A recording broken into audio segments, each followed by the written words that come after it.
Bago tayo mag-umpisa sa ating istorya, i-comment mo naman kung taga saan ka at anong oras ka nanonood ngayon. Baka habang pinapakinggan mo ito ay nasa kusina ka, nasa trabaho, nasa biyahe, o tahimik lang na nakahiga sa kama habang nagpapahinga matapos ang mahabang araw. Saan ka man naroroon, sana ay samahan mo ako hanggang dulo ng kwentong ito. Isang kwento ng taong minamaliit dahil sa trabaho pero sa puso niya pala nakatago ang talino, malasakit at himalang hindi kayang bilhin ng kahit sinong milyonaryo. Sa harap ng malaking gusali ng San Aurelio Medical Center, araw-araw nakatayo si Dario Amarante. Suot niya ang plantsadong uniforme ng security guard, may lumang relo sa kaliwang kamay at may maliit na notebook sa bulsa ng dibdib. Sa unang tingin, karaniwan lang siyang bantay. Isa sa mga taong madalas daanan ng mayayaman na hindi man lang tinitignan sa mata. Isa sa mga empleyadong tinatawag lang kapag may kailangang pagbuksan ng pinto, pagtanungan ng parking slot o pagalitan kapag mainit ang ulo ng bisita. Pero hindi alam ng karamihan, sa likod ng tahimik niyang mukha, may isang pangarap na matagal nang ibinaon ni Dario. Noong bata pa siya, pangarap niyang maging doktor. Hindi dahil gusto niyang yumaman, kundi dahil nakita niya kung paano unti-unting nawala ang buhay ng kanyang ina sa isang pampublikong ospital dahil walang sapat na pera, walang sapat na gamot at walang doktor na may oras makinig. 19 na taong gulang siya noon, nursing student sa 2nd taon nang unang gumuho ang mundo niya. Ang ina niyang si Almeda ay nagkasakit sa puso. Ang ama naman niya ay matagal nang wala. Iniwan sila noong bata pa si Dario at ang nakababata niyang kapatid na si Nimo. "Kuya, uhuwi pa ba si nanay?" Tanong noon ni Nimo habang nakaupo sa sahig ng koridor ng ospital. Hawak ang isang supot ng pandesal na hindi niya kayang kainin. Hindi agad nakasagot si Dario. Tumingin lang siya sa pinto ng emergency room, kinagat ang labi at pinilit ngumiti kahit nanginginig ang dibdib niya. "Uuwi siya," sabi niya noon. "Kailangan lang nating maghintay." Pero hindi na umuwi si Almeda. Mula ng gabing iyon, iniwan ni Dario ang pag-aaral. Hindi dahil tumigil siyang mangarap, kundi dahil may kapatid siyang kailangang pakainin. May renta silang kailangang bayaran. May buhay na kailangang ituloy kahit parang wala nang dahilan para bumangon. Kaya pumasok siya bilang janitor sa isang maliit na klinik, naging porter sa ospital, at kalaunan natanggap bilang security guard sa San Aurelio Medical Center. Sa San Aurelio, kilala si Dario bilang tahimik pero maaasahan. Hindi siya palausap, pero hindi rin siya suplado. Kapag may matandang pasyenteng bumababa mula sa taxi, siya ang unang lalapit para umalalay. Kapag may bantay ng pasyente na hindi alam kung saan kukuha ng laboratory result, siya ang magtuturo ng maayos. Kapag may batang umiiyak sa labi dahil takot sa injection, siya ang dudukot ng candy mula sa bulsa at sasabihing, "Matapang ka, pagkatapos niyan, panalo ka na." Minsan, pinagtatawanan siya ng ibang guard dahil sa ugali niyang iyon. "Dario, guard ka, hindi nurse," biro ni Ramil, isa sa mga kasamahan niya sa night shift. "Baka bukas niyan, ikaw na mag-oopera sa pasyente." Ngumingiti lang si Dario habang inaayos ang IDs niya. Wala namang masama kung tumulong, hindi naman bawal maging mabait. Pero higit sa pagtulong, may isa pang bagay na hindi alam ng kanyang mga kasamahan. Tuwing break time, habang ang iba ay naninigarilyo sa likod ng building o nanonood ng video sa cellphone, si Dario ay nauupo sa lumang bench malapit sa service entrance at nagbabasa ng mga lumang medical books. May ilan doon ay galing sa basurahan ng ospital, itinapon ng interns matapos gamitin. May mga pahinang punit, may sulat ng dating may-ari, at minsan ay may manchas pa ng kape. Pero para kay Dario, parang kayamanan ng mga librong iyon. Isang hapon, nadatnan si Dario ng luning-luning Casimiro, o mas kilala sa ospital bilang Ning, ang matandang janitress na halos 20 taon nang nagtatrabaho sa San Aurelio. Payat si Ning, maliit, pero malakas ang loob at mabilis magsalita. Para na siyang pangalawang ina ni Dario sa ospital. "Aba hiho," sabi habang hawak ang map. "Ano na naman yung binabasa mo? Parang mas makapal pa sa Bible." Napangiti si Dario at isinara sandali ang libro. Tungkol po sa stroke patients, Naining. Ay nako, guard ka na, estudyante ka pa, hindi ka ba napapagod? Napapagod po, pero mas nakakapagod siguro kung tuluyan ko ng kakalimutan ang pangarap ko. Napahinto si Ning. Tinitigan niya ang binata ng ilang segundo saka siya huminga ng malalim.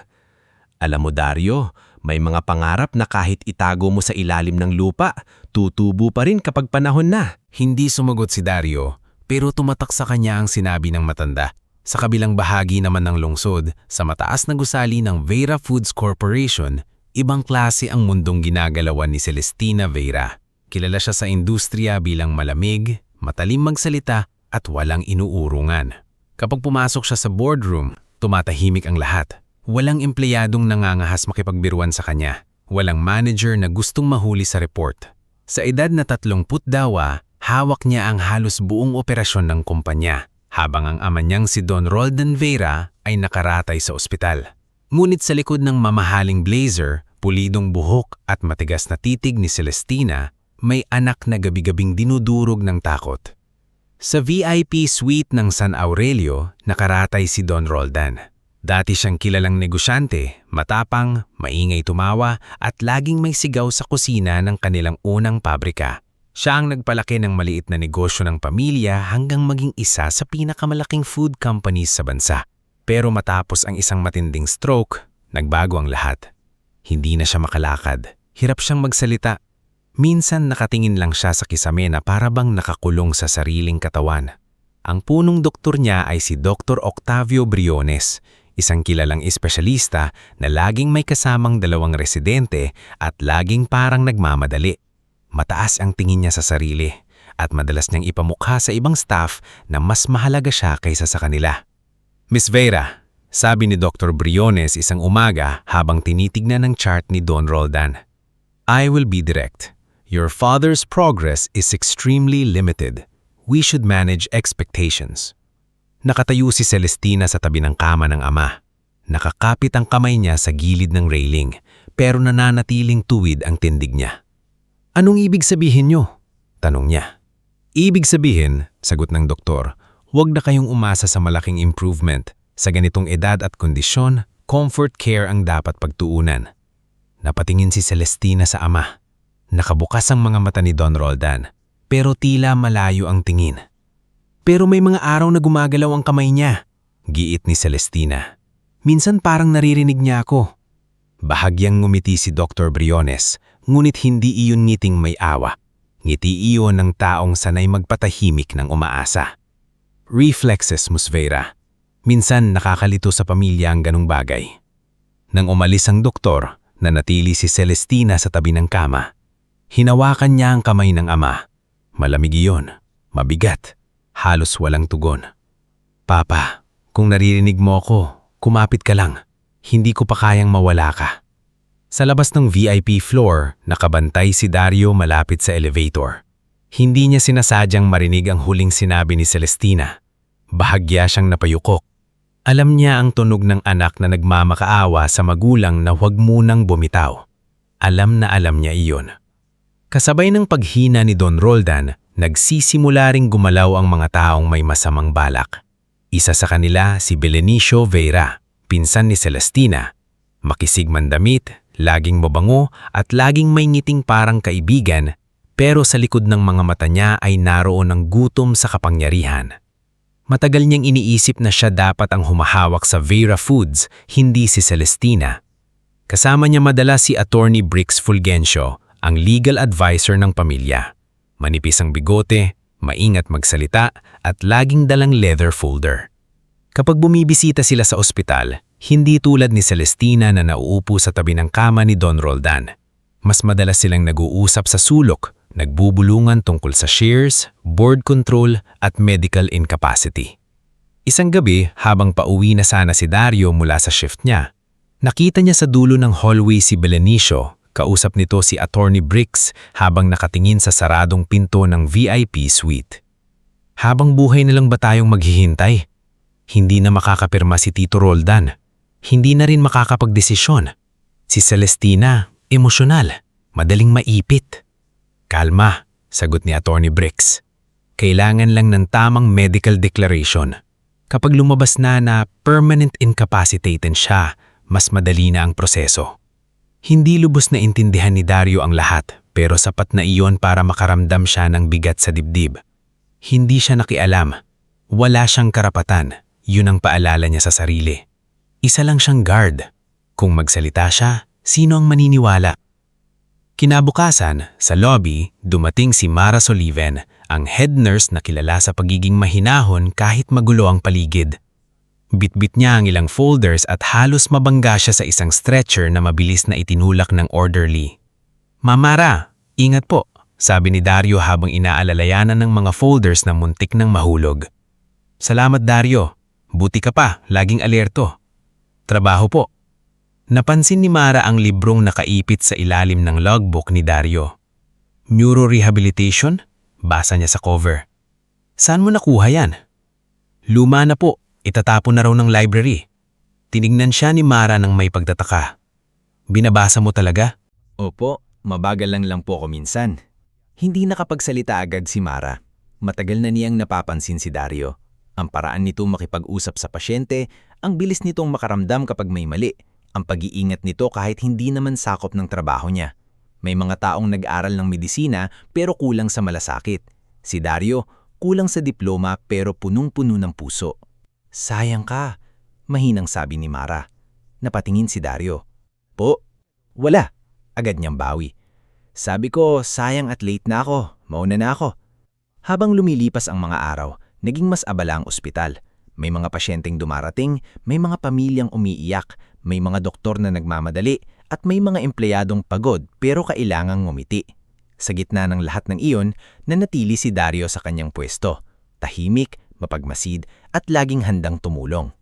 Isang hapon, dumaan si Celestina sa lobby. Suot niya ang itim na coat at halatang walang tulog. May hawak siyang paper bag ng gamot at prutas para sa ama. Nang papasok siya sa elevator, biglang natapon ng laman ng bag dahil napunit ang ilalim nito. Nagkalat ang mansanas sa makintab na sahig. Ilang bisita ang napatingin pero walang agad lumapit. Si Dario ang mabilis na yumuko at pinulot ang mga prutas. "Ma'am, ako na po," sabi niya. Napatingin si Celestina sa kanya. Ilang beses na niya itong nakita sa ospital pero ngayon lang niya napansin ang pagod sa mukha ng guard at ang kakaibang kalmadong kilos nito. "Salamat," maikli niyang sabi.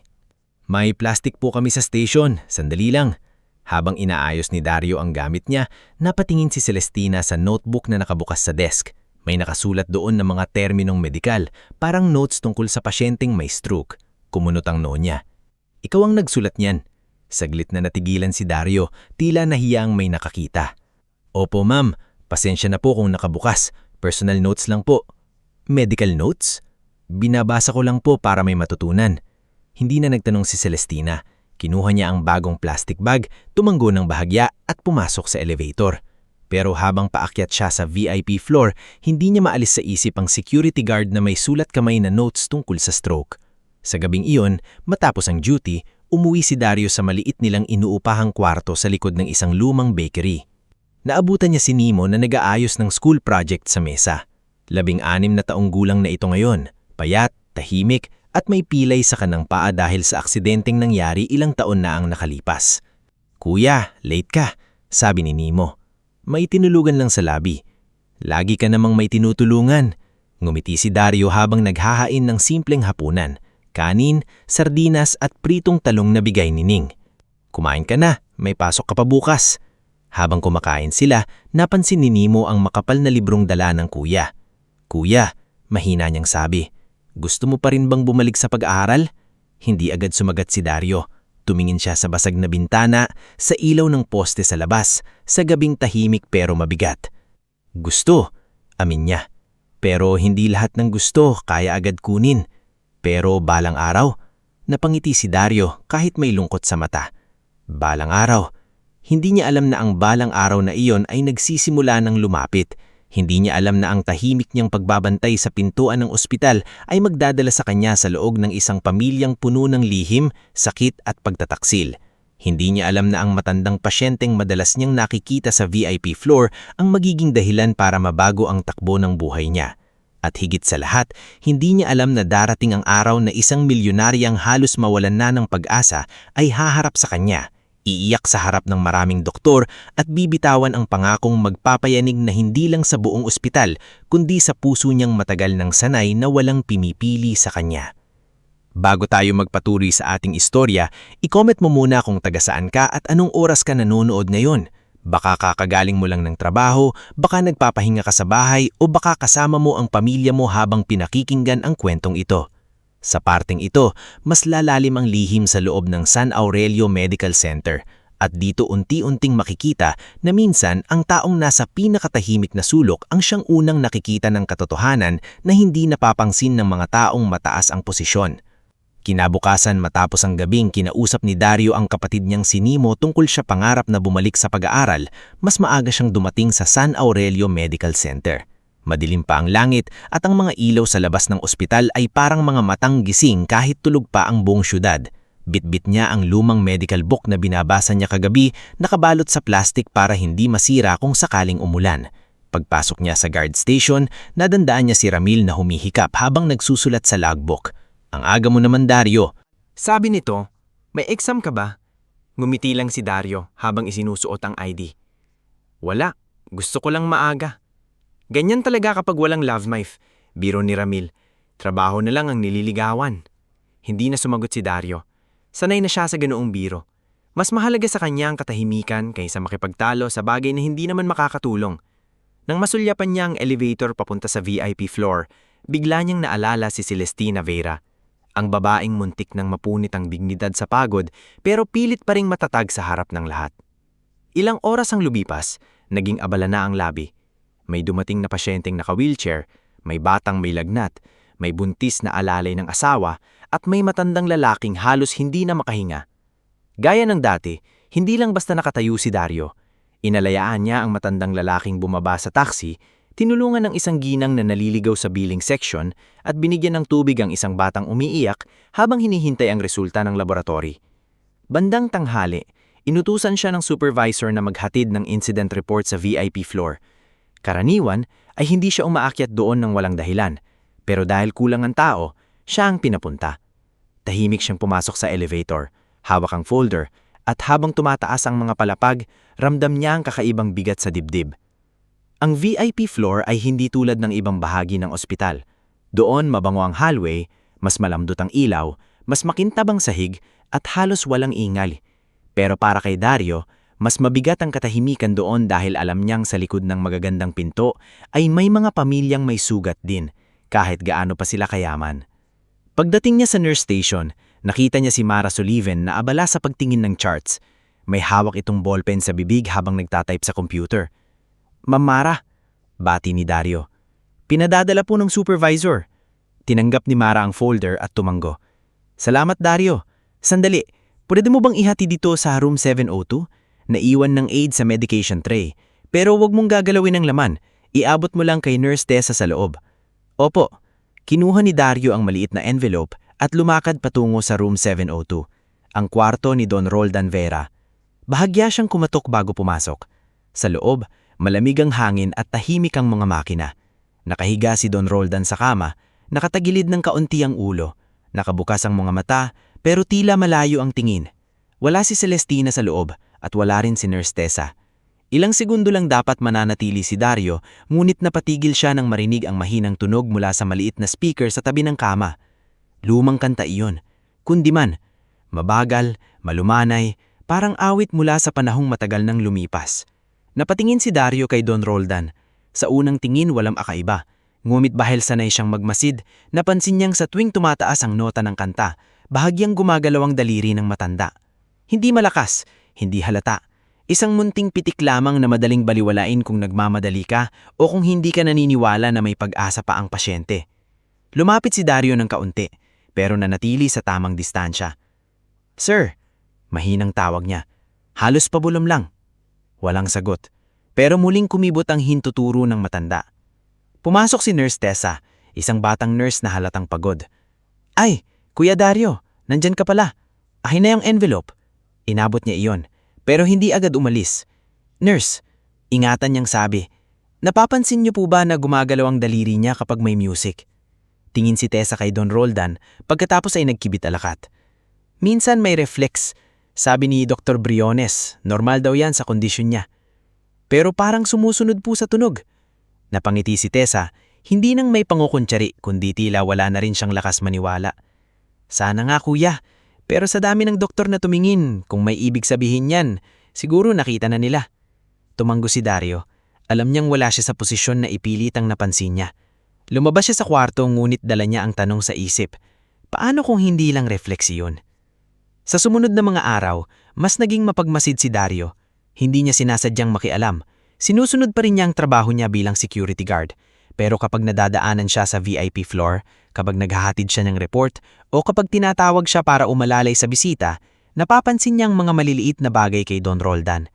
Kapag binabanggit ni Celestina ang salitang, Papa, parang bahagyang tumitigas ang hawak ng matanda sa kumot. Kapag naririnig nito ang lumang kantang kundiman, gumagalaw ang isang daliri. Kapag maliwanag ang ilaw, pumipikit ito ng parang naiirita. Kapag malamig ang tubig na ipinampupunas sa kamay niya, may bahagyang pag-urong sa braso. Para sa iba, wala iyon. Para kay Dario, senyalis iyon na may tao pang nakakulong sa katawang halos sumuko na ang lahat. Isang hapon, nakita niya si Celestina sa chapel ng ospital. Hindi niya sinasadyang sundan ito.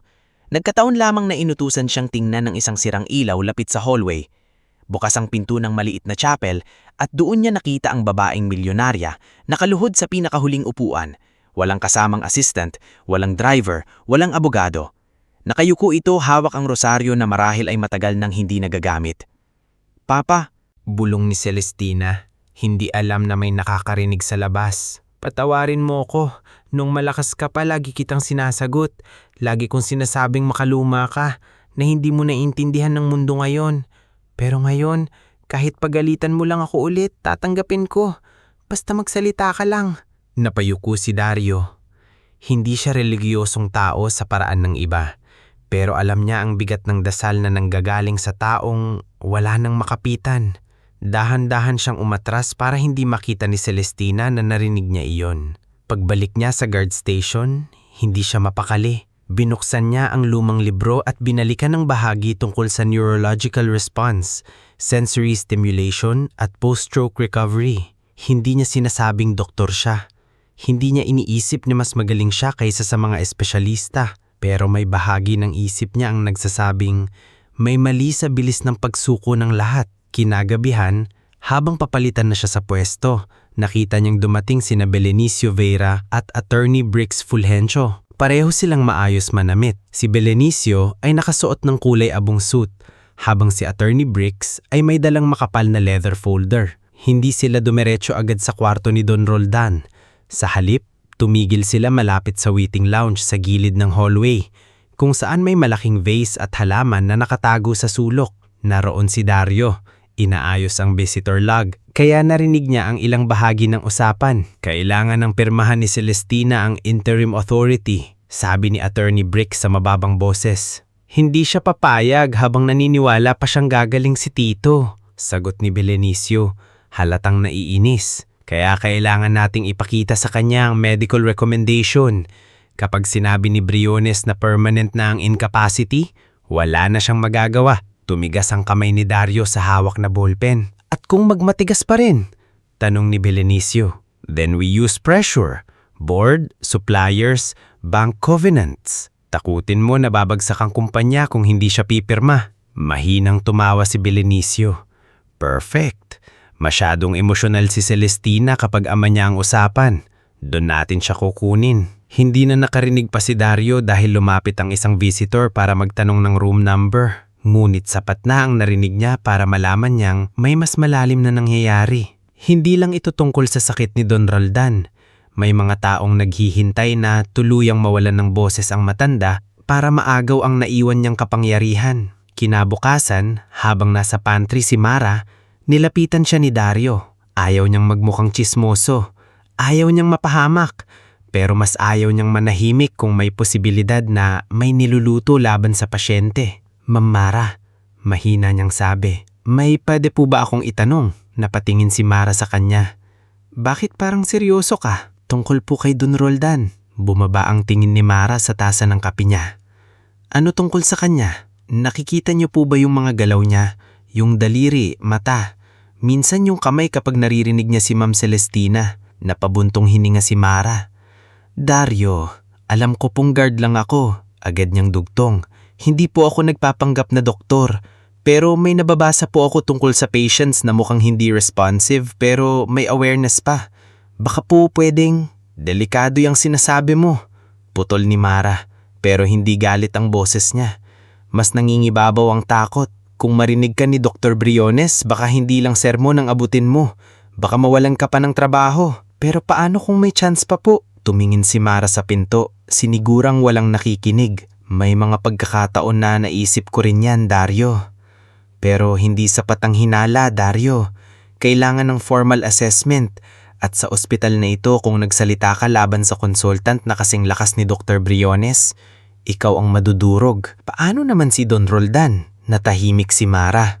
Kitang-kita ni Dario sa mga mata nito na matagal na rin itong may bigat na dinadala. Hindi lahat ng tama madaling ipaglaban. Dario, lalo na kung mahirap ka lang sa mata nila. Tumama ayon kay Dario. Mahirap ka lang, GERD ka lang, walang titulo, walang kapangyarihan, walang karapatang magduda. Pero nung araw din iyon, may nangyaring hindi niya kayang baliwalain. Bandang 3:00 ng hapon, nagkaroon ng kaunting kaguluhan sa VIP floor. Si Celestina ay nasa opisina, si Mara ay nasa ibang pasyente, at si Nurse Tessa naman ay syumitli lang bumaba para kumuha ng gamot. Si Dario ay naroon dahil may nire-report na nawawalang visitor pass. Habang nasa hallway siya, narinig niya ang mahinang tunog ng ubo mula sa kwarto ni Don Roldan. Hindi iyon simpleng ubo. Parang may nabara. Kumatok siya, ngunit walang sumagot. Nang buksan niya ng kaunti ang pinto, nakita niyang si Don Roldan ay nahihirapang huminga. May kaunting likido sa gilid ng bibig at tila nabilakan nito matapos painumin ng gamot ng nurse aide na mabilis lang umalis para sagutin ng tawag sa cellphone niya. Kumahulang kaba sa dibdib ni Dario, pero hindi siya nagpanik. Sir, kalma lang po. Sabi niya kahit alam niyang baka hindi siya lubos na marinig. Tutulong po ako. Pinindot niya agad ang call button. Pagkatapos inayos niya ang posisyon ng ulo at katawan ni Don Roldan sa paraang natutunan niya noon sa basic nursing training. Hindi padalos-balos, hindi marahas, sapat lang para makatulong sa paglabas ng bara at maiwasang mas lumala ang pagkalunok sa maling daanan. Kinuha niya ang towel sa tabi at maingat na pinunasan ang bibig ng matanda habang patuloy na nagsasalita sa kalmadong boses. Hinga lang po, nandito lang ako. Darating na ang nurse. Makalipas ang ilang segundo, pumasok si Mara kasama si Nurse Tessa. Agad nilang inasikaso si Don Roldan. Umatras si Dario, ngunit nanatili sa gilid hanggang maging maayos ang paghinga ng matanda. Anong nangyari? Tanong ni Mara. Narinig ko po siyang nahihirapan. Pinindot ko agad ang call button. Inayos ko lang po ang posisyon niya habang hinihintay kayo. Tumingin si Mara sa kanya, halatang nagulat sa ginawa niya. Hindi iyong asal ng ordinaryong GERD. Hindi iyon basta instinct. May alam siya. Ilang sandali pa, dumating si Celestina. Halatang nagmamadali, nanginginig ang kamay habang hawak ang cellphone. Papa, lumapit siya sa kama. Anong nangyari? Naagapan, sabi ni Mara. Buti narito si Dario. Napatingin si Celestina kay Dario. Sa unang pagkakataon, hindi lamang pasasalamat ang nasa mata niya. May tanong, may pagtataka, may bahid ng pag-asang ayaw pa niyang aminin. Ikaw? Tanong niya. Yumuko si Dario. Narinig ko lang po, ma'am. Kahit sino naman po siguro tutulong. Hindi. Mahina ngulit mariing sabi ni Mara. Hindi lahat makakagawa ng tama sa ganoong sitwasyon. Natahimik ang kwarto. Sa kama, bahagyang gumalaw ang daliri ni Don Roldan. Hindi iyon napansin ng lahat, pero nakita ni Dario. At sa pagkakataong iyon, tila kasabay ng munting galaw na iyon ang pagbukas ng pintuan patungo sa mas malaking katotohanan. Habang nakatingin si Celestina sa ama, dahan-dahang bumaling ang mata niya kay Dario, sa security guard na dati ay halos hindi niya napapansin, pero ngayon ay tila may hawak na maliit na ilaw sa gitna ng madilim at malamig na silid. Hindi pa niya alam kung bakit, pero sa unang pagkakataon sa mahabang panahon, naramdaman ni Celestina na baka hindi pa tapas ang laban ng kanyang ama. At si Dario naman, kahit alam niyang delikado ang bawat hakbang, nagsimulang maintindihan na minsan ang pananahimik ay mas mabigat na kasalanan kaysa sa pagsasalita. Bago tayo magpatuloy sa ating istorya, ikowit mo muna kung taga saan ka at anong oras ka nanonood ngayon. Baka habang pinapakinggan mo ito ay tahimik ang paligid mo o baka maingay sa labas pero nakatuon ka pa rin sa kwento. Sa parteng ito, darating ang sandaling hindi na kayang itago ni Dario ang alam niya, hindi na kayang kimkimin ni Celestina ang takot niya, at hindi na kayang takasan ng mga doktor ang tanong na matagal na nilang binabaliwala.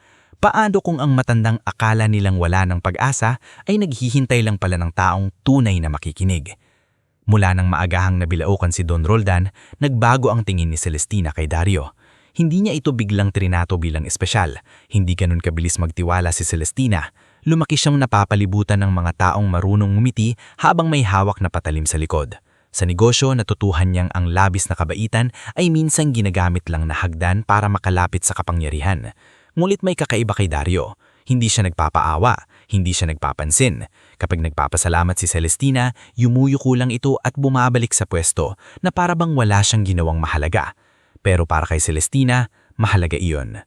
Sa loob ng ilang araw, mas madalas na siyang nagtatanong kay Mara tungkol sa kalagayan ng ama. Hindi na siya basta nakikinig sa maikling paliwanag ni Dr. Briones. Mas napapansin na rin niya ang maliliit na bagay na noon ay ipinapagalay niya lang bunga ng desperasyon. Kapag tinatawag niya ang ama, bahagyang nanginginig ang talukap nito. Kapag pinapatugtog niya ang lumang kundiman na paborito ni Don Roldan noong buhay pa ang asawa nito, gumagalaw ang daliri ng matanda. Kapag hinahawakan niya ang kamay nito at kinukwento tungkol sa kumpanya, tila bumibigat ang paghinga nito sa mga bahaging mahalaga. Isang gabi, nakaupo si Celestina sa tabi ng kama ng ama habang nasa gilid ng kwarto si Mara, nag-aayos ng gamot. Nasa labas naman si Dario, nakabantay sa hallway matapos maitalaga ng pansamantala sa VIP floor dahil may mahalagang bisita sa ospital. "Papa," mahinang sabi ni Celestina, "naalala mo ba noong bata ako ayaw mo akong pasakay sa delivery truck kasi sabi mo hindi bagay ng anak ng may-ari, pero sumakay pa rin ako, nagtago ako sa likod ng sako ng harina." Walang sagot si Don Roldan, ngulit bahagyang gumalaw ang kilay nito. Napahinto si Celestina. "Mara," bulong niya. "Nakita mo?" Lumapit si Mara. "Nakita ko." Hindi ba reflex yan? Hindi agad sumagot si Mara. Ilang araw na rin siyang naguguluhan. Bilang nurse, sanay siya sa linya sa pagitan ng pag-asa at maling akala. Pero bilang taong may puso, hindi niya kayang itanggi na tila may komunikasyong pilit ipinadadala si Don Roldan sa kanila. Hindi ko masasabi ng walang assessment. Maingat niyang sagot, pero hindi rin dapat basta balewalain. Nang gabing iyon, habang paalis na si Celestina, nakita niya si Dario sa hallway. Hawak nito ang logbook at tahimik na nakatingin sa dulo ng pasilyo. "Dario," tawag niya. Agad itong humarap. "Ma'am, yung ginawa mo nung nabilaw ka ng papa ko, saan mo natutunan?" Sandaling natahimik si Dario, hindi dahil ayaw niyang sumagot, kundi dahil hindi siya sanay na may nagtatanong tungkol sa nakaraan niya. "Nag-nursing po ako dati," amin niya. "Hindi ko natapos." "Bakit?" "Wala na pong pangtustos. Namatay ang nanay ko, tapos naaksidente ang kapatid ko. Kailangan kong magtrabaho." May dumaan na nurse sa pagitan nila, kaya saglit silang natahimik. Nang makalayo ito, muling nagsalita si Celestina, pero nagbabasa ka pa rin. "Opo." "Bakit?" Tumingin si Dario sa sahig bago sumagot. "Kasi kapag tuluyan ko pong kinalimutan, parang tinanggap ko na hindi na ako pwedeng maging higit pa sa kung ano ang tingin ng iba sa akin." Hindi umimik si Celestina. Tinamaan siya sa sagot na iyon. Buong buhay niya, pinilit niyang maging higit pa sa tingin ng mga lalaki sa negosyo na anak lang siya ni Don Roldan, babae lang, tagapagmana lang. Ngunit si Dario, kahit walang apelidong may bigat, dala rin ng parehong pakikipaglaban. Hindi na niya pinahaba ang usapan. Tumanggo lang siya at umalis. Pero bago siya pumasok sa elevator, lumingon siya sandali. "Kung may mapansin ka ulit sa papa ko, sabihin mo kay Mara."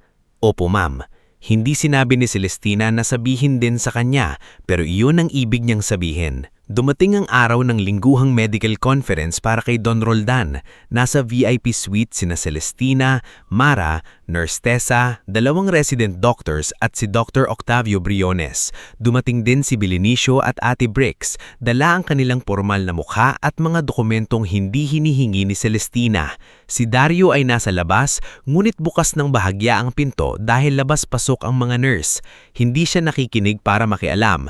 Naroon siya dahil trabaho niyang binabantayan ng hallway, ngunit malinaw na umaabot sa kanya ang boses ni Dr. Briones. Miss Vera, sabi ng doktor, "We have reviewed your father's latest condition. There is still no meaningful neurological recovery. The movements you have observed may be reflexive. I advise the family to consider long-term custodial care." Custodial care? Ulit ni Celestina, pilit pinapakalma ang sarili. Ibig sabihin, ilalagay na lang namin siya sa isang facility at hihintayin na lang?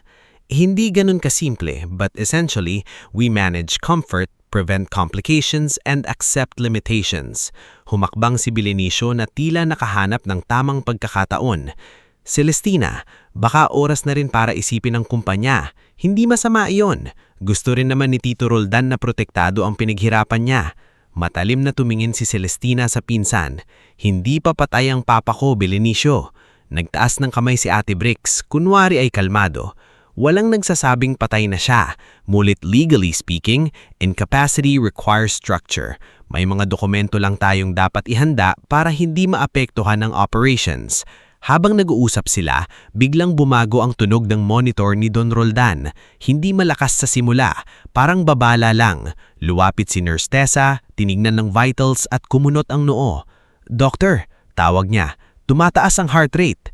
Lumapit si Dr. Briones, ngunit halip na kausapin ng pasyente, agad niyang sinuri ang monitor at chart.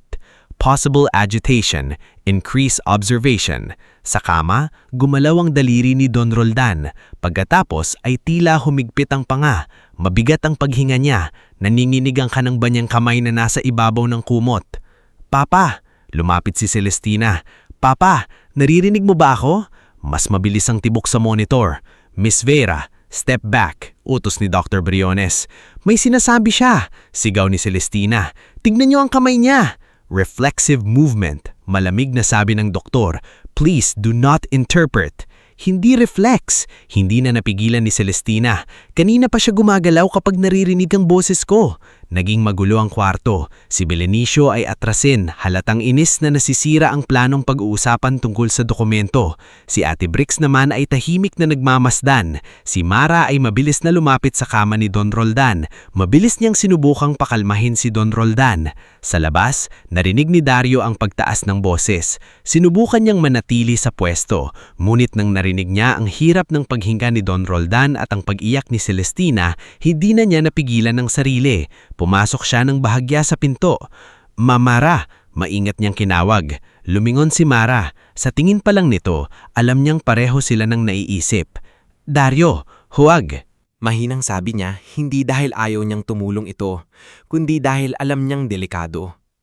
Ngulit nakita ni Dario ang kamay ni Don Roldan.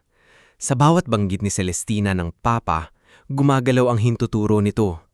Hindi random, hindi basta panginginig. Parang sinusubukang sumagot. "Ma'am Celestina," sabi ni Dario, halos hindi marinig sa ingay. "Tawagin niyo po siya ulit. Mabagal, isa-isahin niyo po ang salita." Napalingon si Dr. Briones, nanlaki ang mata sa inis. "Sino ang nagpasok sa guard na ito?" "Doktor, sandali," sabi ni Mara. "No," putol ni Briones. "This is a restricted medical discussion. Guard, lumabas ka." Napahiya si Dario, mumit na natili siyang nakatayo. Hindi siya nagtaas ng boses. "Sir, pasensya na po, pero kanina pa po may pattern ng response niya kapag naririnig niya po si Ma'am Celestina." "Pattern?" Tumawa ng maikli si Dr. Briones. "You are a security guard. Huwag kang gumamit ng salitang hindi mo naiintindihan." Tumahimik ang kwarto. Pati si Nurse Tessa ay napayuko. Si Belenisio ay bahagyang gumisi. "Ayan ang mahirap ngayon," singit ni Belenisio. "Nakabasa lang sa internet, akala mo espesyalista na." Namula ang mukha ni Dario pero hindi siya umalis. Naalala niya ang ina niyang namatay habang walang nakikinig. Naalala niya si Nemo sa koridor, nagtatanong kung uuhi pa ba ang nanay nila. Naalala niya ang sarili niyang paulit-ulit na pananahimik dahil mahirap lang siya. Sa pagkakataong iyon, parang hindi na niya kayang manahimik. "Hindi po ako doktor," sabi ni Dario, malinaw ngulit magalang. "Alam ko po iyon, pero hindi rin po ako bulag. May response po siya sa familiar voice, music at touch. Baka kailangan ng ibang assessment. Baka hindi po dapat basta sabihing wala na." Napanting ang tenga ni Dr. Briones. Get out before I have you removed. Ngunit biglang nagsalita si Celestina. Hindi, hayaan siya magsalita. Lahat ay napatingin sa kanya. Celestina, babala ni Belenicio. Nasisiraan ka na ba? Makikinig ka sa guard kesa sa doktor? Tumulo ang luha ni Celestina pero nanatiling matigas ang tinig niya. Kung ang doktor ay puro pagsusuko ang alam sabihin, bakit masama kung makinig ako sa taong nakakita ng hindi nyo nakita? Lumapit siya kay Dario. Sa sandaling iyon, wala ang lamig ng milyonarya, wala ang tapang ng CEO. Ang nasa harap niya ay isang anak na desperadong kumakapit sa huling hibla ng pag-asa. Sabihin mo sa akin, nanginginig niyang sabi, may pag-asa ba siya? Napalunok si Dario. Ayaw niyang mangako, ayaw niyang manloko. Alam niyang ang isang maling salita ay pwedeng makasakit ng sobra. Hindi ko po kayang sabihing mapapagaling ko siya, sapagka nakikita ko po, may reaksyon siya, may sinusubukan siyang sabihin. Kailangan lang po siyang kausapin ng tama. Kailangan po ng controlled stimulation, familiar music, simple command, positioning. Hindi po magic, hindi po milagro, pero baka may chance. Napahawak si Celestina sa bibig, pinipigilan ng hikbi. Sa likod niya, patuloy na tumutunog ang monitor. Nakatingin si Don Roldan sa kisame, ngulit may luhang mabagal na dumaloy sa gilid ng mata nito. Doon tuluyang nabasag si Celestina. Kung mapagaling mo ang tatay ko, sabi niya, halos pabulong sa simula. Papaksalan kita. Natahimik ang buong silid, pati si Dario ay natigilan. Inulit ni Celestina, ngayon ay mas malinaw, dala lang takot, pagod at pag-asa. Kung mapagaling mo ang tatay ko, papakasalan kita. Ibibigay ko kahit ano, basta tulungan mo siya. Nagkagulo ang bulong-bulungan. Si Belenicio ay napamura sa inis. Si Atty. Briggs ay agad na nagsabing, Celestina, that statement is inappropriate and legally. Pero itinaas ni Dario ang kamay, hindi para tanggapin ang alok, kundi para pigilan ang bigat ng sandali. Ma'am, hindi niyo po kailangan ipangako ang sarili niyo. Hindi po kasal ang kailangan ko. Kung tutulungan ko po siya, dahil pasyente siya, dahil ama niyo siya, dahil tao siya. Mas lalong umiyak si Celestina sa sagot na iyon. Mara, sabi ni Dario, bumaling kay nurse. Pwede po bang subukan natin? Kayo po ang medical staff. Susunod po ako sa inyo. Simple lang po muna. Music na kilala niya. Tawagin si Ma'am Celestina. One command at a time. Huwag sabay-sabay ang ingay. Tingin si Mara kay Dr. Briones. Galit na galit ang doktor. Pero nasa harap nila si Celestina, ang legal decision maker ng pasyente, at walang ginagawa si Dario na invasive o delikado. Huminga ng malalim si Mara. We can try basic sensory stimulation, non-invasive, monitored. Ridiculous, singhal ni Briones. Ngunit hindi na siya pinakinggan ni Celestina. Pinatay ni Mara ang ibang ingay sa kwarto. Pinatras niya ang mga tao. Si Nurse Tessa ay tumayo sa tabi ng monitor. Si Dario naman ay nanatili sa paanan ng kama, sapat ang layo, ngunit malinaw ang mata sa kilos ni Don Roldan. Ma'am Celestina, Sabi niya, hawakan niyo po ang kamay niya. Sabihin niyo po ang pangalan niya. Pagkatapos, isang utos lang. Halimbawa, Papa, kung naririnig mo ako, igalaw mo ang daliri mo. Dahan-dahan lang po. Ginawa ni Celestina. Nanginginig ang boses niya. Papa? Ako ito, si Celestina. Walang nangyari. Napangisi si Belenicio, pero pinandilatan siya ni Ning na palaang palang pumasok sa pinto dala ang basahan. Tumahimik ka nga dyan, mahinang sita ng matanda. Muling nagsalita si Celestina. Papa, kung naririnig mo ako, igalaw mo ang daliri mo. Ilang segundo ang lumipas. Mabigat ang katahimikan. Sa bawat segundo, parang unti-unting nawawasak ang pag-asa sa mukha ni Celestina. Pagkatapos, bahagyang kumibot ang hintuturo ni Don Roldan. Napasinghap si Nurse Tessa. Again, mahinang sabi ni Dario, Ma'am, ulitin niyo po, same command.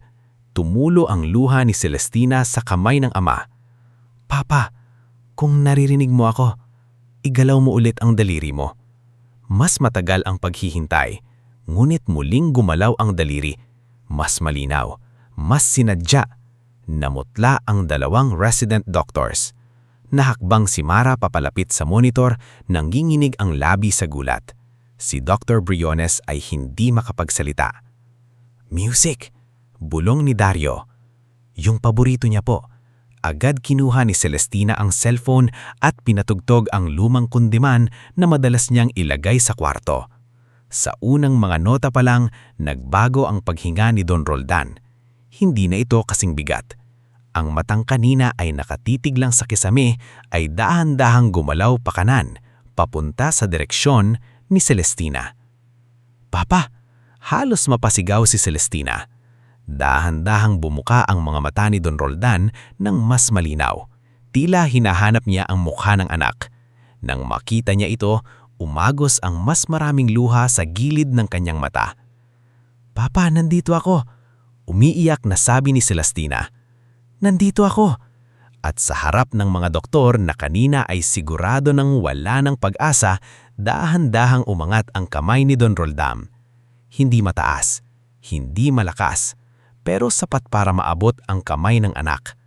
Napahagulhol si Celestina nang maramdaman ang mahina ngunit totoong paghawak ng ama. Papa! Nanginginig si Mara habang sinusuri ang reaksyon. Si Nurse Tessa ay umiiyak na rin. Si Ning sa may pinto ay paulit-ulit na nag-aantana.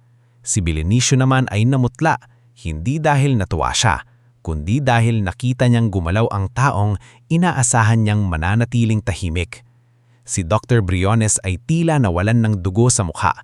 Ang mga salitang reflex at meaningless movement ay biglang naging mabigat na bato sa sariling bibig niya. Si Dario ay tahimik lang na nakatayo sa gilid. Hindi siya nagdiwang. Hindi siya nagpakitang gilas.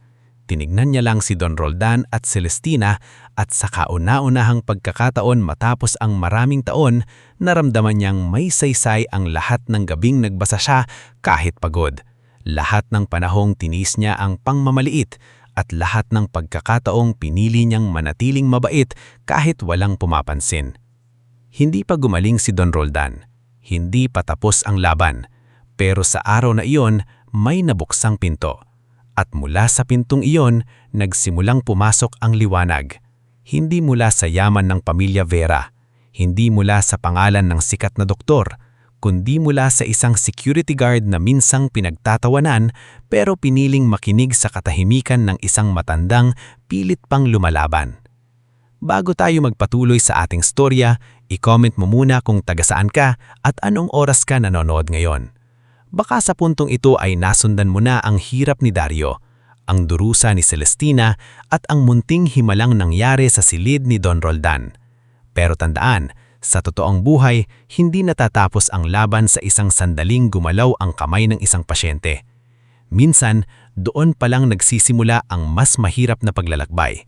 Ang pagbangon araw-araw, ang pagharap sa mga taong ayaw maniwala, at ang pagpapatunay na ang pag-asa ay hindi basta salita, kundi gawaing inuulit kahit pagod ang katawan at puso. Matapos ang araw na iyon sa VIP room, kumalat sa buong San Aurelio Medical Center ang balitang gumalaw si Don Roldan Vera matapos sundan ang payo ng isang security guard. Walang nakapagsabing malinaw kung paano nagsimula ang usapan. May nagsabing nakita raw mismo ng nurse na itinaas ng matanda ang kamay. May nagsabi ring umiyak daw si Celestina sa harap ng lahat. May nagsabi ring namutla raw si Dr. Briones at hindi nakaimik sa loob ng ilang minuto. Pero gaya ng madalas mangyari sa ospital, habang palipat-lipat ang balita sa bibig ng mga tao, palaki ng palaki rin ang kwento.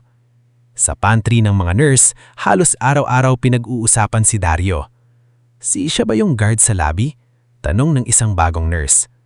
Oo. Sagot ni Nurse Tessa habang naghahalo ng kape. Pero hindi siya ordinaryo.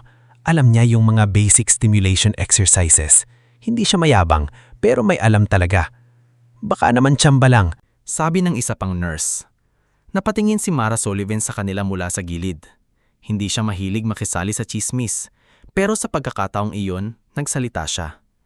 Hindi tsamba ang pagiging mapagmasid, hindi tsamba ang malasakit, at hindi rin tsamba ang hindi pagsuko sa pasyente habang may nakikita kang senyales na lumalaban pa siya.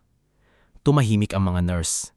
Sa boses ni Mara, ramdam nilong hindi iyon simpleng pagtatanggol.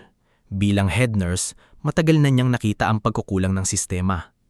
Maraming pasyente ang mabilis na bansagan na wala ng pag-asa dahil abala ang mga doktor, dahil pagod ang staff, o dahil mas madaling tanggapin ang papel kesa kausapin ang taong nakahiga. Ngulit kahit naging usap-usapan si Dario, hindi naman biglang naging madali ang lahat. Kinabukasan matapos ang nangyari, ipinatawag siya ng security supervisor na si Mang Teofilo Rubiano, isang lalaking malaki ang tiyan, makapal ang bigote, at takot sa anumang iskandalong laaaring makarating sa administrasyon. Dario, sabi ni Mang Teofilo habang nakaupo sa maliit na opisina ng security department, alam mo bang delikado ang ginawa mo? Nakatayo si Dario sa harap niya, hawak ang cap ng uniforme. Opo sir, hindi ka doktor, hindi ka nurse, guard ka. Opo sir, kung may nangyaring masama doon, damay ang agency natin, damay ako, damay ka. Yumuko si Dario. Naintindihan ko po. Napahinga ng malalim si Mang Teofilo. Sa totoo lang, hindi siya galit ng buo. May bahagi sa kanya na humanga kay Dario. Pero mas nangingibabaw ang takot na mawalan sila ng kontrata sa ospital. Simula ngayon, dagdag niya, iiwas ka muna sa VIP floor, maliban na lang kung may malinaw na utos. Naintindihan? Bago pa makasagot si Dario, bumukas ang pinto. Pumasok si Celestina Vera, suot ang puting blouse at madilim na palda. Simple, ngunit halatang mamahalin. Kasama niya si Mara. Hindi siya iiwas sa VIP floor, malamig na sabi ni Celestina. Agad tumayo si Mang Teofilo. Ma'am Vera, good morning po. Pasensya na po, internal matter lang to. Internal matter ito na may kinalaman sa ama ko. At gusto kong malinaw, hindi ko hinihiling na maging doktor si Dario. Hindi ko rin hinihiling na lumampas siya sa trabaho niya. Pero bilang pamilya ng pasyente, gusto kong manatili siya sa assigned area malapit sa kwarto ng papa ko bilang bahagi ng security detail.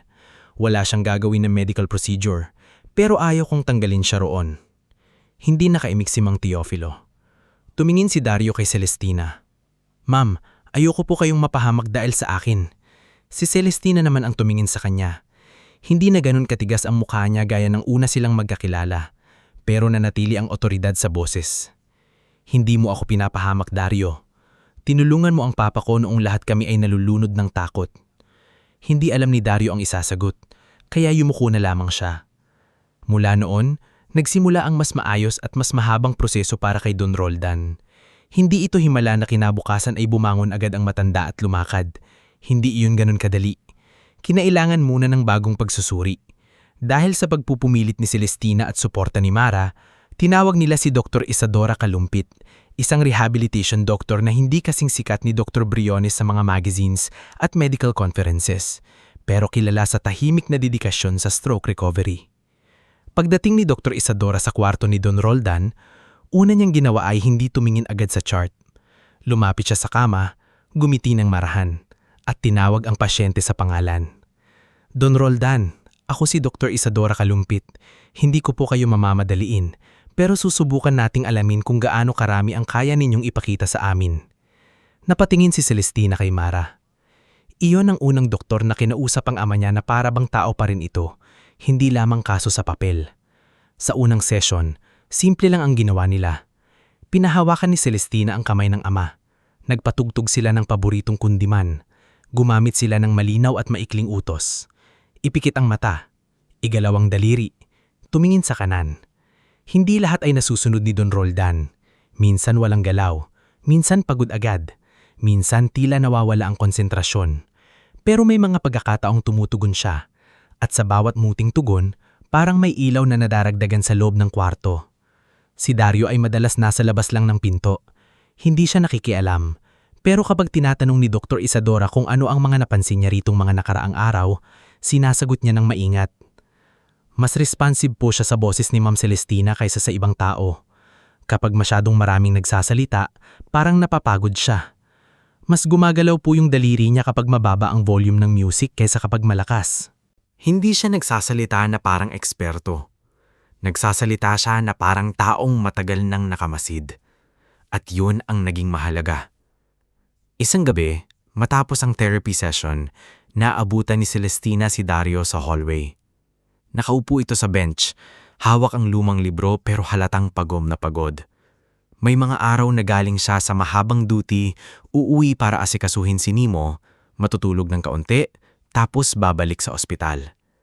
Ngulit hindi siya nagrereklamo. Dario, tawag ni Celestina. Tumayo agad siya. Ma'am, pwede bang wag mo muna akong tawaging ma'am kapag tayong dalawa lang? Natigilan siya. Ano po ang itatawag ko? Celestina. Parang hindi komportable si Dario sa bigat ng pangalan nito. Parang hindi po bagay. Bahagyang ngumiti si Celestina. Isa iyong ngiting bihira niyang ipakita sa opisina. Subukan mo. Hindi agad siya sumagot pero kalaunan ay mahina niyang sinabi. Celestina. Sa unang pagkakataon, hindi iyon tunog ng empleyado sa may-ari ng kumpanya. Tunog iyon ng dalawang taong dahan-dahang nagkakakilala sa gitna ng pagod, takot at pag-asa. Umupo si Celestina sa kabilang dulo ng bench. May gusto kong ibigay sa iyo, sabi niya. Kumunot ang noo ni Dario. Ma'am, Celestina, kung tungkol po ito dun sa sinabi niyo noon. Alam ko, putol niya, nahihiya ngunit tapat. Yung tungkol sa kasal, pasensya na.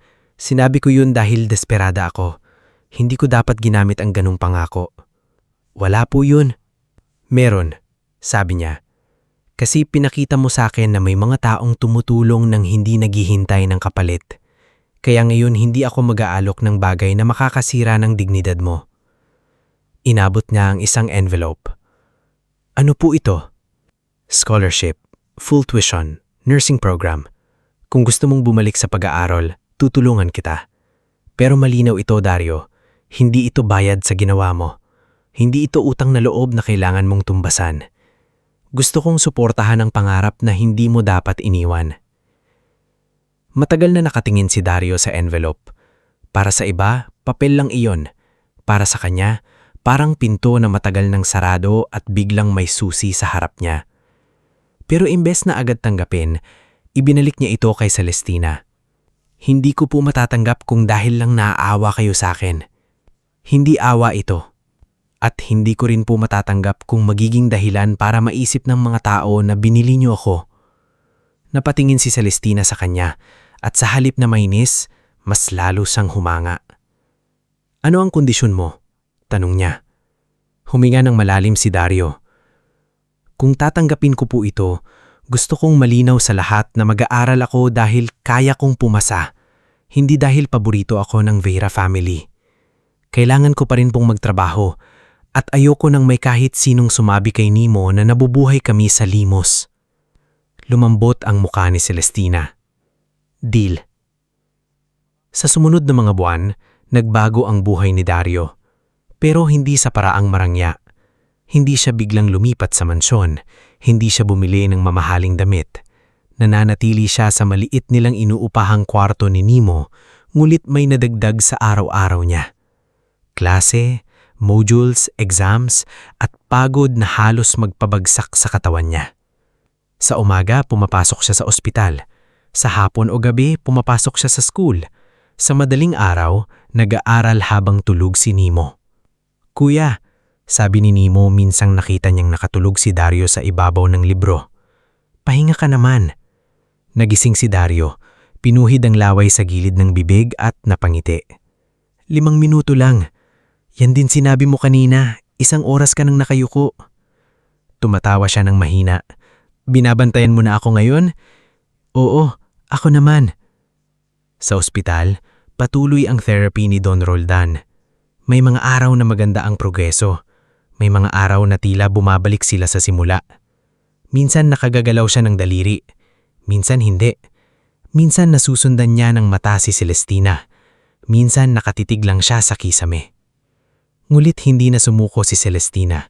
Hindi na rin siya basta naniniwala sa mga taong nagsasabing tapos na ang laban.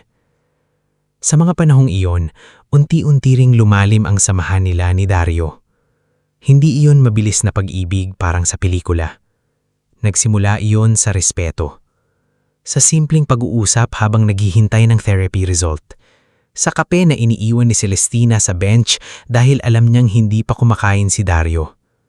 Sa mga gabing tinuturuan ni Dario si Celestina kung paano kausapin ang ama nang hindi minamadali. Sa mga pagkakataong si Celestina naman ang nagpapaalala kay Dario na matulog at hindi ubusin ang sarili sa pag-aalaga sa lahat. Minsan, habang nasa garden ng ospital si Don Roldan, nakasakay sa wheelchair, kasama sina Mara, Dr. Isadora, Celestina at Dario, biglang gumalaw ang labi ng matanda. Mahina, halos hangin lang. Bulong niya. Napahanto si Celestina. Papa? Muling sinubukan ng matanda. Les. Napahagulhol si Celestina habang lumuhod sa harap ng wheelchair. Hindi pa buo ang pangalan niya pero sapat na iyon. Pagkaraan ng maraming buwan, narinig niya muli ang boses ng ama. Si Dario ay nakatayo sa likod, malayo sa eksena ngunit lihim siyang ngumiti. Hindi niya kailangang mapansin. Sapat na sa kanya na makita silang mag-ama na muling nagtatagpo. Ngunit habang may pagbangon, may mga taong mas lalong natatakot. Si Belenicio Veira ay hindi natuwa sa progreso ni Don Roldan. Sa bawat balitang mas gumaganda ang kondisyon ng tiyuhin, mas lumiliit ang pagkakataon niyang makontrol ang kumpanya. Kaya nagsimula siyang magpakalat ng mga bulong-bulungan. Napapansin niyo ba? Sabi niya minsan sa isang board member sa pribadong restaurant, masyado nang malapit si Celestina sa guard na iyon. Nakakabahala, baka ginagamit siya para kontrolin ang pamilya. Sa ospital naman, si Dr. Briones ay hindi matanggap na nasapawan siya ng taong wala pang lisensya. Gumawa siya ng report na nagsasabing ang improvement ni Don Roldan ay delayed spontaneous response lamang at walang kinalaman sa mga obserbasyon ni Dario o sa bagong therapy plan. Ipinakita niya ito sa medical director upang iligtas ang reputasyon niya. Hindi pwedeng lumabas na isang guard ang nakakita ng hindi ko nakita. Malamig niyang sabi sa isang resident doctor. Do you understand? Ngunit ang katotohanan, gaano man tabunan, ay patuloy na gumagalaw, gaya ng kamay ni Don Roldan na dati sinasabing reflex lang. Lumipas ang 2 taon. Sa loob ng 2 taong iyon, natapas ni Dario ang mga kulang niyang subjects, pumasa sa mga praktikum at sa tulong ng walang pigil na pagpupuyat, dasal ni Ning, suporta ni Mara at tahimik na paghikayat ni Celestina, naging registered nurse siya. Nang lumabas ang board exam results, nasa maliit na karinderya sila ni Nemo kumakain ng lugaw. Nanginginig ang kamay ni Dario habang tinitignan ng cellphone. Kuya? Tanong ni Nemo. Hindi agad siya nakapagsalita. Tapos, dahan-dahan siyang napaupo. Pumasa ako! Napatalon si Nemo kahit pilay ang isang paa. Kuya! Niyakap niya si Dario ng mahigpit. Sa unang pagkakataon matapos ang maraming taon, umiyak si Dario hindi dahil sa pagkawala, kundi dahil may ibinalik sa kanya ang buhay. Kinagabihan, pumunta siya sa San Aurelio. Hindi na siya naka-security uniform. Simple ang suot niya. Pero may dala siyang maliit na cake na binili ni Nemo gamit ang naipong baon. Sa VIP rehabilitation room, naaroon si Celestina, Mara, Dr. Isadora, Ning at Don Roldan na ngayon ay nakakaupo na ng mas matagal, nakakapagsalita sa maiikling pangungusap at nakakagalaw ng kamay ng may kontrol. Pagpasok ni Dario, si Don Roldan ang unang ngumiti. Nurse, mabagal nitong sabi. Napatawa at napaiyak ang lahat. Lumapit si Celestina kay Dario. Sa mga mata niya, naaroon ang pagmamalaki na hindi niya kailangang sabihin ng malakas. Sabi ko sa'yo, hindi dapat nananatiling sarado ang pintong para sa'yo. Tumingin si Dario sa kanya. Maraming salamat, Celestina. Ngulit bago pa maging lubos ang saya, hinawakan ni Don Roldan ang kamay ng anak. Mabagal siyang nagsalita. Bawat salita ay parang binubuo mula sa malalim na balon. Celestina. Lumapit ang dalaga. Papa? Tumingin si Don Roldan sa kanya. Pagkatapos, kay Dario, saka muling bumalik sa anak. Hindi aksidente. Ano ang hindi aksidente, Papa? Mara and Dr. Isadora exchanged a glance. Ning stopped smiling. Dario felt the room grow colder. Pinilit niyang itaas ang nanginginig na kamay. Itinuro niya ang folder sa maliit na kabinete, ang folder ng lumang medication records at therapy logs na matagal nang hindi nabubuksan. Loob, hirap niyang sabi. Kalaban, loob. Hindi pa niya kayang ipaliwanag ang lahat. Hindi pa buo ang boses niya, pero sapat na ang sinabi niya para magbago ang hangin sa silid. Hindi lang pala sakit ang kalaban nila, hindi lang pala stroke ang dahilan kung bakit halos mawala si Don Roldan. At sa gabing dapat sana'y selebrasyon ng bagong buhay ni Dario, nagsimula naman mabuksan ang pinakamatinding lihim ng pamilya Vera. Isang lihim na magdadala sa kanila sa huling laban kung saan hindi na sapat ang pag-asa lamang. Kailangan na nilang ilantad ang katotohanan na matagal nang nakatago sa loob mismo ng pamilyang dapat sana'y nagmamahalan. Nagsimula ang lahat sa isang gabing dapat sana'y puno ng saya. Nakaupo si Don Roldan sa rehabilitation room ng San Aurelio Medical Center, hawak ang mariit na kutsa habang dahan-dahang kumakain ng malambot na cake na binili ni Nemo gamit ang naipong baon.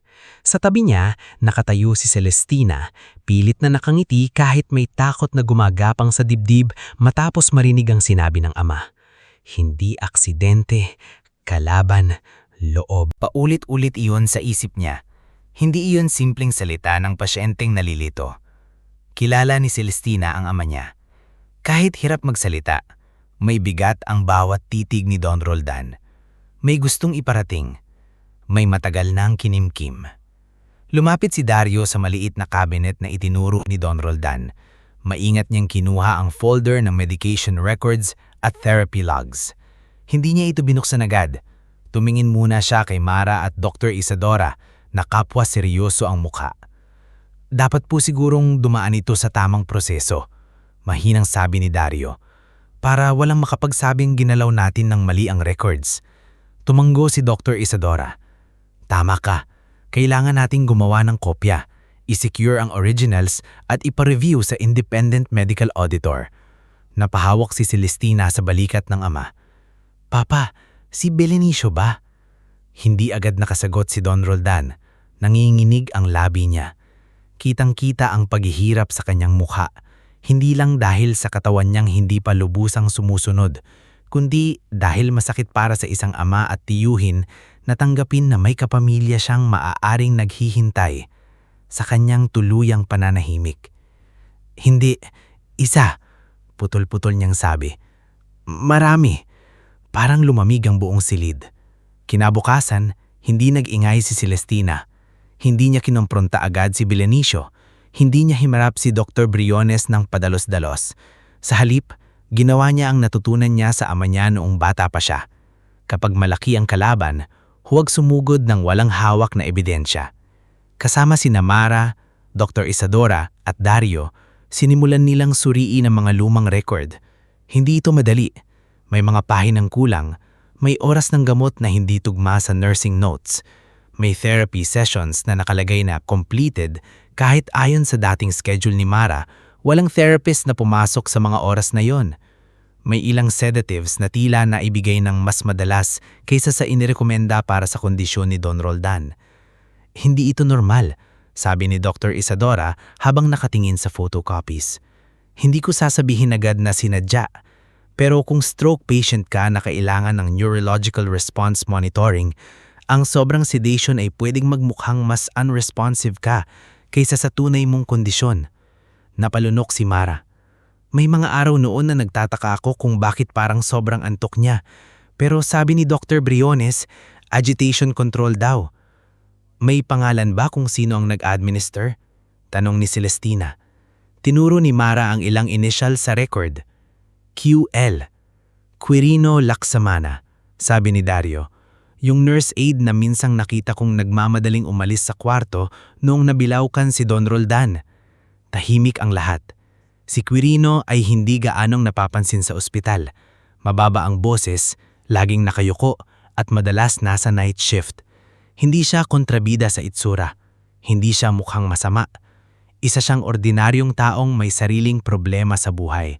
At iyon ang mas nakakatakot dahil minsan ang ordinaryong tao ang madaling bilhin kapag gipit na gipit. Ilang araw nilang hinanap si Quirino, Mulit bigla itong nag-leave. Ayon sa HR, may family emergency raw. Mulit nang puntahan ni Mara ang address nito kasama ang hospital compliance officer, wala ito roon. Ang sabi ng kapitbahay, ilang araw na raw itong hindi umuuwi. Doon na kumilos si Celestina.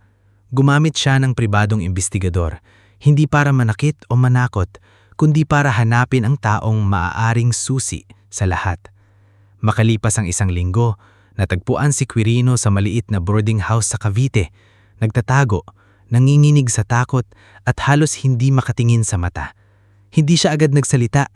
Paulit-ulit lang niyang sinabing, "Wala akong kasalanan, sumunod lang ako sa utos." Nang kausapin siya ni Celestina kasama si Attorney Lira Montalban, isang bagong abogado na kinuha niya dahil wala na siyang tiwala kay Attorney Bricks, hindi siya sumigaw, hindi siya nagbanta. Umupo lang siya sa harap ni Quirino at inilapag ang litrato ni Don Roldan noong malakas pa ang hito, katabi ang litrato ng matanda noong halos hindi na makagalaw. Tignan mo siya. Kung may ginawa kang mali, hindi lang pangalan sa chart ang naapektuhan mo. Tao yan. Ama ko yan. Nanginginig ang handro ni Quirino habang nakatingin sa litrato. Hindi ko alam na gano'n ang mangyayari, humihiyak sabi. May utos lang po, may dagdag na bayad. Sabi nila, prescribe naman daw, kailangan lang sundin ang schedule. Sino ang nila? Matagal siyang hindi sumagot. Pero nang sabihin ni Attorney Lira na mas mabigat ang parusa kung patuloy siyang magsisinungaling, tuluyan nang bumigay si Quirino. Si Attorney Bricks po ang kumausap sa akin, pero sinabi niyang galing kay Sir Belenicio ang pera at si Dr. Briones, siya ang nagbibigay ng instruction kung paano ilalagay sa record. Para kay Celestina, parang may nabasag sa loob ng dibdib niya. Hindi siya nagulat na sangkot si Belenicio. Matagal na niyang nararamdaman iyon. Pero ang marinig mismo na may doktor na dapat sana'y gumagamot sa ama niya ang tumulong para panatilihin itong mukhang walang pag-asa, yun ang halos hindi niya makaya. Kinagabihan, pumunta siya sa garden ng ospital. Naroon si Dario, nakaupo sa bench. Nakasuot na ng puting nurse uniform. Hindi na siya ang security guard na dating nasa pinto. Pero dala pa rin niya ang parehong katahimikan. Alam na namin, sabi ni Celestina, halos pabulong. Hindi na siya tinanong ni Dario. Umupo lang ito sa tabi niya. Galit ako, sabi niya. Pero mas masakit pala kaysa galit. Kasi pamilya namin siya, Dario. Si Belenicio lumaki sa bahay namin. Pinag-aral ni Papa. Pinagkatiwalaan. Tapos hinintay niya lang na mawalan ng boses si Papa para kunin lahat. Hindi lahat ng kadugo, pamilya. Mahinang sagot ni Dario. At hindi lahat ng walang dugo, dayuhan. Napatingin si Celestina sa kanya. Sa simpleng salitang iyon, may kapayapaang dahan-dahang pumasok sa puso niya. Sa loob ng mahabang panahon, akala niya mag-isa niyang kailangang dalhin ang buong mundo ng Veira. Pero ngayon, may mga taong katabi niya. Hindi dahil sa pera, hindi dahil sa posisyon, kundi dahil tama ang ipinaglalaban nila. Dumating ang araw ng mahalagang board meeting. Sa mataas na gusali ng Veira Foods Corporation, nagtipo ng mga board members, legal officers at senior executives. Naroon si Belenicio, suot ang pinakamahal niyang suit, may ningiting pilit na kalmado. Sa tabi niya si Attorney Bricks, hawak ng folder ng mga dokumentong matagal na nilang inihanda. May proposal silang ilipat ang operational authority kay Belenicio dahil unaman hindi na kayang buhatin ni Celestina ang responsibilidad habang abala sa ama. Hindi na ito personal, sabi ni Belenicio sa board bago dumating si Celestina. This is about saving the company. We need stable leadership. Tumanggo ang ilang board members. May ilan na halatang nagdududa ngunit takot magsalita. Pagbukas ng pinto, pumasok si Celestina. Kasama niya si Attorney Lira, Mara, Dr. Isadora, Dario, at sining na pinilit talagang sumama kahit sinabihang hindi na kailangan. Ako ang naglinis ng hallway habang nagbubulungan niyang mga ahas na yan, sabi ni Ning kanina. Ngunit ang tunay na nagpatahimik sa lahat ay ang sumunod na pumasok, si Don Roldan Veira. Naka-wheelchair siya sa simula, itinulak ni Dario. Ngunit pagdating sa harap ng mahabang mesa, itinaas ni Don Roldan ang kamay. Tinulungan siya ni Dario tumayo. Mabagal, nanginginig ngulit tumayo siya. Hawak ang tungkod, humakbang siya ng 1, 2, 3 beses. Namutla si Belenicio. Tito, halos hindi niya mabigkas. Tumingin si Don Roldan sa kanya. Hindi na kasing lakas ng dati ang katawan niya, pero ang mata niya ay muling may bigat ng lalaking bumuo ng imperyo mula sa pawis at prinsipyo. Akala mo, mabagal niyang sabi, habang hindi ako makapagsalita, hindi ako nakakakita. Walang umimik. Inilapag ni Attorney Lira ang mga dokumento sa harap ng board. Medication discrepancies, altered therapy records, sworn statement ni Quirino Laksamana, bank transfer trails mula sa account na konektado kay Belenicio, at internal emails na nag-uugnay kay Attorney Bricks sa maling medical declaration. Sinubukang tumayo si Attorney Bricks. This is outrageous. These are unverified. Verified na, putol ni Attorney Lira, at naisubmiti na rin sa proper authorities. Si Dr. Briones na pinatawag sa meeting bilang consultant ay namutla habang binabasa ang kopya ng report. Ilang taon niyang inalagaan ang reputasyon niya. Ngulit sa isang folder, unti-unting bumagsak ang pangalan na mas mahalaga pa kaysa buhay ng pasyente. Ginawa ko ang medically appropriate. Simula niya, hindi. Marining sabi ni Dr. Isadora. Ginawa mo o convenient para sa taong nagbabayad sa iyo. Lumapit si Mara at inilabas ang original nursing logs na itinago niya matapos mapansin ng mga palya. Hindi ko ito nilabas noon dahil natakot ako. Pero tapos na akong matakot. Maraming gabi akong nagtatanong sa sarili ko kung may magagawa pa ako. Ngayon, ito ang magagawa ko. Si Dario naman ay tahimik sa tabi ni Don Roldan. Hindi niya kailangang magsalita. Ang presensya niya mismo ay paalala sa lahat. Ang taong minamaliit nila ang naging dahilan kung bakit hindi tuluyang nabaon ang katotohanan. Sa gitna ng katahimikan, humarap si Don Roldan sa board. Ang kumpanya, putol-putol man ay buong tapang niyang sinabi, hindi ko itinayo para maging laruan ng sakim. Itinayo ko ito para magpakain ng pamilya, magbigil trabaho, mag-iwan ng dangal. Tumilo ang luha ni Celestina habang pinapakinggan ng ama. Tumingin si Don Roldan kay Belenicio. Tinuring kitang kanak. Nayuko si Belenicio pero hindi yun pagsisisi. Higit yun galit na nahuling wala ng lusot. Tito, ginawa ko lang ang kinakailangan. Si Celestina sisirain niya ang kumpanya dahil sa emosyon niya. Hindi, sagot ni Don Roldan. Sinira mo ang sarili mo dahil sa inggit. Pagkatapos ay humarap siya kay Celestina. Anak, mahina niyang sabi, ang tunay na pamana ko sa'yo, hindi pera, hindi shares, kundi kakayahang kumilala ng taong may puso. Napatingin si Celestina kay Dario. Sa araw ding iyon, opisyal na tinanggal si Belenicio sa lahat ng posisyon sa kumpanya. Si Attorney Bricks ay inireklamo sa legal authorities, si Dr. Briones ay isinailalim sa medical board investigation, at si Quirino, dahil tumulong sa pagbunyag ng katotohanan, ay humarap pa rin sa kaso, ngulit naging saksi laban sa mga nag-utos sa kanya. Hindi naging madali ang sumunod na buwan. May hearing, may balita sa media, may mga taong nagduda, may mga shareholder na natakot. Pero sa unang pagkakataon, hindi na nag-iisa si Celestina. Nasa tabi niya si Don Roldan, unti-unting lumalakas. Nasa tabi niya si Mara na napromote bilang Patient Care Director matapos kilalanin ang katapangan nito. Nasa tabi niya si Dr. Isadora na naging permanent head ng rehabilitation program ng San Aurelio. Naroon si Ning na kahit retirado na ay pumupunta pa rin sa ospital para magdala ng kakanin at makipagkwentuhan sa mga pasyente. At naroon si Dario. Isang gabi, ilang buwan matapos ang board meeting, nagkita sina Celestina at Dario sa garden ng ospital, ang parehang lugar kung saan dati silang nauupo habang naghihintay ng progreso ni Don Roldan. Mas tahimik na ngayon ang lahat. Hindi na sila hinahabol ng takot gaya noon. Dario, sabi ni Celestina, may kailangan akong sabihin. Napatingin siya rito. Ano yun? Matagal ko nang gustong itama ang sinabi ko noon. Alam ni Dario ang tinutukoy niya. Ang pangakong binitawan sa gitna ng desperasyon, ang linyang gumulat sa buong ospital. Celestina, hindi mo kailangan. Kailangan, putol niya. Ngunit malambot ang boses. Nung sinabi kong papakasalan kita kapag napagaling mo ang papa ko, hindi iyon pagmamahal. Takot iyon.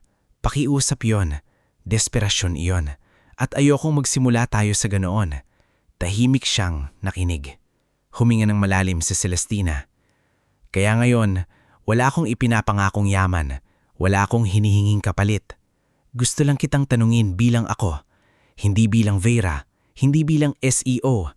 Hindi bilang anak ng pasyenteng tinulungan mo. Pinigilan niya ang panginginig ng boses. Dario, papayag ka bang mahalin ako kung ang dala ko ay hindi lang yaman, kundi sugat, takot, at pamilyang minsan ay puno ng kasinungalingan? Matagal na tumingin si Dario sa kanya. Naalala niya ang unang araw na nakita itong dumaan sa lobby, malamig, pagod, at tila hindi kayang lapitan. Naalala niya ang pag-iyak nito sa chapel. Naalala niya ang kamay nitong nanginginig habang hawak ang kamay ng ama. At ngayon, sa harap niya, wala na ang pader ng milyonarya. Isang babaeng marunong ng magpakatotoo ang naroon. Papayag ako, pero hindi dahil iniligtas mo ang papa mo, kundi dahil habang sinusubukan nating iligtas siya, natutunan kitang mahalin. Sa unang pagkakataon, hindi umiyak si Celestina dahil sa takot. Umiyak siya dahil sa ginhawa. Lumipas ang ilang taon. Sa probinsya ng Laguna, sa lupang dating pahingahan lang ng pamilya Vera, itinayo ni Dario at Celestina ang Amarante Vera Recovery Home, isang rehabilitation center para sa mahihirap na stroke patients at pamilyang walang kakayahang magbayad sa mamahaling ospital. Hindi iyon kasing laki ng San Aurelio, pero maliwanag, malinis at puno ng buhay. May maliit na garden sa gitna, may music room para sa therapy, at may training program para sa mga caregivers na galing sa mahihirap na pamilya. Si Dario ay naging mahusay na nurse practitioner, kilala hindi lang sa talino, kundi sa kakaibang pasensya. Lagi niyang sinasabi sa mga batang nurse, huwag niyong kakalimutang kausapin ng pasyente kahit akala niyo hindi siya sumasagot. Minsan, ang pinakamahinang galaw ang pinakamalakas na sigaw ng paghingi ng tulong. Si Celestina naman ay nanatiling leader ng Vera Foods, ngunit hindi na kasing lamig ng dati. Natuto siyang makinig, natuto siyang pumahinga. Natuto siyang hindi sukatin ng tao sa titulo, uniforme o apelyedo. Si Don Roldan ay namuhay ng payapa sa isang bahay malapit sa recovery home. Hindi na siya kasing lakas gaya noon, ngunit nakakalakad na gamit ang tungkod at nakakapagkwento sa mga batang pasyente. Paborito niyang kasama ang apo niyang si Roldanito, anak ni Dario at Celestina na mahilig magtulak ng maliit na laroang ambulance sa hallway. Isang hapon, nakaupo si Don Roldan sa veranda ng recovery home habang pinapanood si Dario, Celestina at Roldanito sa garden. Lumapit si Ning, dala ang mainit na suman. "Oh, Don Roldan," biro niya. "Kung hindi dahil sa guard na yan, baka hanggang ngayon nagpapanggap ka pang tulog." Mahinang tumawa si Don Roldan. "Hindi guard," mabagal niyang sabi habang nakatingin kay Dario. "Anak." Napangiti si Ning at sa gilid ng mata niya ay may luhang kumislap. Sa dulo ng araw, habang kulay ginto ang langit, tumayo si Dario sa harap ng recovery home. Tinignan niya ang mga pasyenteng nag-e-exercise, ang mga pamilyang muling natututong umasa, at ang asawa niyang si Celestina na karga ang anak nila habang kausap isang matandang babae. Naalaman niya ang dating sarili, ang security guard sa pintuan ng ospital, hawak ang lumang libro, minamaliit, tahimik, ngulit hindi sumusuko. Noon, akala niya ang trabaho niya ay magbukas lamang ng pintuan para sa ibang tao. Hindi niya alam, isang araw pala, siya mismo ang magiging susi para bumukas ang pintuan ng pag-asa para sa marami.